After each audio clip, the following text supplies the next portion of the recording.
Halo semuanya, pernah nggak sih kalian ngerasa capek banget karena hal yang kalian tunggu-tunggu nggak kunjung datang? Di dunia yang serba cepat ini, rasanya nunggu itu jadi hal yang paling menyebalkan. Nah, hari ini kita bakal ambil jeda sebentar. Kita akan menyelami sebuah ulasan makna, semacam renungan santai tapi dalam banget tentang apa sih sebenarnya arti dari waktu Tuhan. Kita akan ngebongkar sebuah teks filosofis yang luar biasa soal kenapa penundaan dalam hidup itu, percaya atau enggak, sebenarnya adalah bentuk cinta yang luar biasa. Jadi santai aja, dan mari kita resapi bareng-bareng makna di baliknya. Coba resapi kalimat ini baik-baik. Tuhan yang tidak segera menjawab doa-doamu adalah Tuhan yang sama yang tidak langsung menghukummu karena dosa-dosamu. Dalam banget kan? Ini benar-benar sebuah paradoks yang bikin kita mikir ulang. Di satu sisi, kita punya keinginan yang pengen buru-buru dikabulkan. Tapi di sisi lain, kita juga punya setumpuk kesalahan yang mati-matian kita sembunyikan. Dan respons untuk keduanya ternyata sama, penundaan. Dan seperti yang bakal kita lihat nanti, penundaan ini pastinya bukan karena kebetulan. Oke, kita masuk ke bagian pertama, dua sisi rahmat Tuhan, dan bagaimana kita memahami paradoks kehidupan ini. Teks sumber kita ini membingkai ulang cara pikir kita dengan cara yang brilian banget. Gini, biasanya kita menganggap doa yang nggak langsung dijawab itu sebagai penolakan, atau ujian yang berat banget. Tapi giliran kita lolos dari hukuman atas kesalahan kita malah ngerasa beruntung. Kelihatannya beda ya. Padahal dua-duanya itu ditenun dari benang kasih sayang yang sama. Saat kita butuh sesuatu, entah itu kerjaan, kesehatan, atau jodoh, kita maunya instan. Kalau telat dikit langsung frustrasi. Tapi jujur deh, saat kita bikin salah, ngelanggar prinsip sendiri, atau nyakitin orang, apa kita minta hukuman instan? Pasti enggak kan? Kita diam-diam lega karena karma nggak langsung datang hari itu juga. Teks ini benar-benar ngajak kita buat jujur sama diri sendiri soal gimana kita sering salah paham mengartikan penundaan ini. Nah, itu membawa kita ke pembahasan berikutnya. Misteri doa yang tertunda. Mengapa permintaan kita harus menunggu? Kita ini kan manusia ya. Wajar banget kalau mikir, Tuhan, aku kan minta hal yang baik. Kenapa nggak dikasih sekarang aja sih? Apalagi kita hidup di zaman apa-apa serba same day delivery. Pesan sekarang, datang hari ini juga. Jadi kita tanpa sadar berharap doa kita juga diproses secepat algoritma internet. Padahal urusan spiritual nggak bekerja kayak gitu. Tuhan punya rencana yang jauh lebih besar. Rencana yang kadang nggak nyampe di logika kita. Bayangin deh, ini ibarat kalian lagi ngelihat lukisan mahakarya dari jarak 1 cm. Yang kelihatan cuma titik-titik cat yang berantakan kan?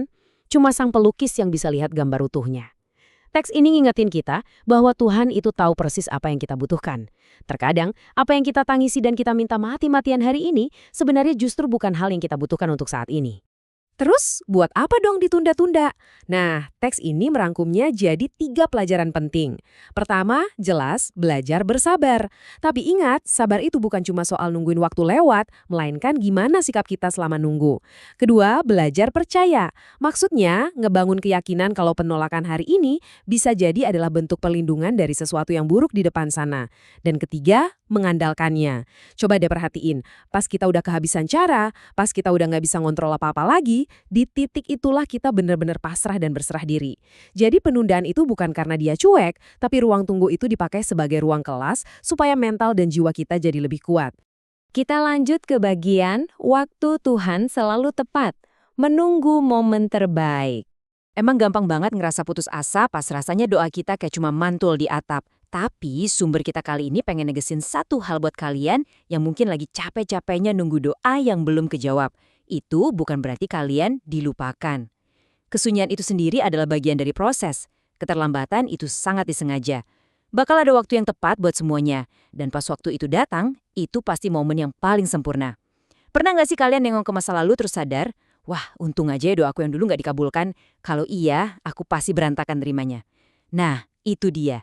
Waktu Tuhan itu bekerja kayak jam yang super presisi, mastiin berkat yang datang itu pas di saat kita udah punya mental dan kapasitas buat menjaganya. Sekarang kita bahas sisi sebaliknya. Kasih sayang di balik kesalahan. Bagaimana kita menghadapi kelemahan kita? Coba kita putar sudut pandangnya. Kalau tadi kita ngomongin frustrasinya nunggu doa, sekarang mari kita bahas napas lega kita pas kita nggak langsung kena batunya sehabis bikin salah. Kenapa coba petir keadilan nggak langsung nyamber kita detik itu juga? Penundaan hukuman ini sama sekali bukan karena Tuhan itu nggak adil atau nutup mata loh. Justru sebaliknya, ini adalah bukti nyata kalau Dia itu sangatlah penyayang. Ini adalah tindakan belas kasih yang didesain buat nunjukin ke kita, hei, kamu tuh manusia biasa yang lemah dan kamu butuh rahmatku. Bayangin kalau setiap kali kita bohong atau egois langsung dapat hukuman setimpal detik itu juga. Wah, nggak bakal ada ruang buat kita napas, apalagi buat memperbaiki diri. Jadi, penundaan atau jeda ini memang sengaja diberikan supaya kita nggak langsung hancur pas kita tersandung. Alih-alih langsung ngehukum, dia ngasih kita waktu. Buat apa waktunya? 1, buat kita mikir, sadar, dan belajar dari kesalahan kita itu. 2, buat menyesal dan minta maaf dengan tulus. Bukan karena takut dihukum, tapi beneran karena kita sadar kita salah. Dan 3, buat dengan sukarela balik lagi ke jalannya. Jadi, penundaan keadilan itu sebenarnya adalah semacam undangan terbuka untuk rekonsiliasi. Ini caranya yang luar biasa lembut buat ngasih kita kesempatan kedua, ketiga, dan bahkan ke-1000. Semua ini membentuk satu kesatuan, rencana indah yang tak terlihat. Intinya, percaya pada takdirnya. Keren banget kan? Kalau kita gabungin dua hal tadi, dua yang ditunda dan hukuman yang ditunda, kita nggak lagi melihat sosok yang diam aja.